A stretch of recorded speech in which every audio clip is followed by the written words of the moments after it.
Hello guys, good morning. এটা ছিল সকাল সকাল টিউশন ছুটি হওয়ার পর যখন আমি বাড়ি যাচ্ছিলাম।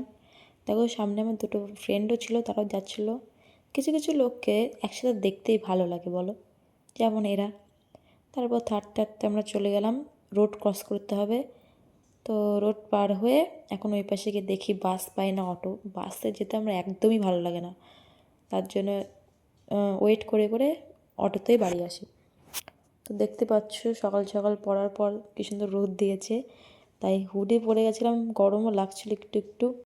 দেন কিছুক্ষণ দাঁড়ানোর পর একটা অটোয় পেয়ে গেছিলাম আমরা, অটোতে বাড়ি আসলাম। অটো তো ভালো লাগে, কিন্তু দেখবে কিছুক্ষণ পর চুলের অবস্থা কী হয়, মানে দেখার মতন অবস্থা।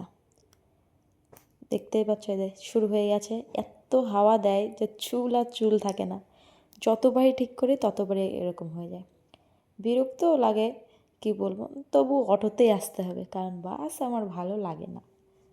তো চলো, পৌঁছে গেছি, বাড়িতে চলে এসেছি আমাদের বাজারে। আর বাজারে আমার সাইকেল রাখা ছিল, এখন সাইকেলটা নিয়ে বাড়ির দিকে যাব। সাইকেলটা নিয়ে এখন বাড়ির দিকে যাই। বাড়ি এসে ফ্রেশ হয়ে নিয়েছি, এখন দেখি রান্না কতদূর হলো। তারপর তো খেয়ে দিয়ে আর ভিডিও করা হয়নি, ঘুমিয়ে পড়েছিলাম। তো স্নান করতে করতে লেট হয়ে গেছিলো, প্রায় শীতকালে আমি ক্রিম হিসেবে জনসন বেবি ক্রিমটা ইউজ করি, কারণ আমার অন্য ক্রিম আর মুখে শুটই খায় না। তো কী করবো, নিলেই মুখে ব্রণ বেরিয়ে যায়। তার জন্য রেডি রেডি হয়ে এখন খেতে যাই। দেখি মা তো বাড়ি নেই, তাই নিজে একা একাই খেতে বসলাম। আমি একা একাই বেসিক্যালি খাই। তারপর দেখে নিচ্ছি যে কী কী রান্না হয়েছে।